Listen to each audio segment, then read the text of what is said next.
reminds me of Charlie Kirk. Camera letting a guy unload at his throat. George Floyd is looking up at us all, laughing so hard that he can't breathe. Okay, so neither of these jokes were funny. I think anybody with a brain and a little bit of morality understands that. And 98% of the people that attended this event, most of them don't have their souls. They handed it over to the devil already. These people aren't concerned with the value of life because God gives life, but they mock God. And so, of course, they would mock anything that he gives as a gift, such as life.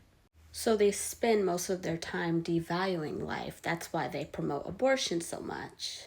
I do want to point out that there's a bunch of people online applauding one joke about death and then outraged about another death, when both deaths are horrific. So stay consistent. Because when you're clapping about one and outraged about the other, you just look like a hypocrite.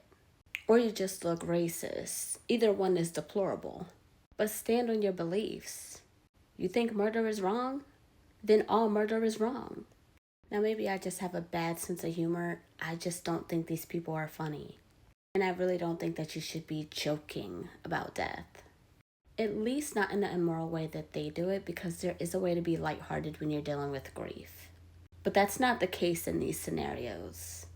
Anyway, the moral of the story is you can't be outraged about the George Floyd joke and then be laughing at the Charlie Kirk joke, and vice versa.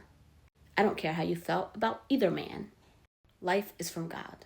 And when you mock life, you are mocking his gift. And when you allow yourself to accept crude jokes, you allow yourself to start making crude jokes. And if you're a Christian, you know that the Bible tells us not to engage in this kind of behavior. So don't get swept up in the Hollywood talk, in the Hollywood personality, because very little of Hollywood, if any, is going to be entering the kingdom of God. And let me tell you, there's nothing funny about that.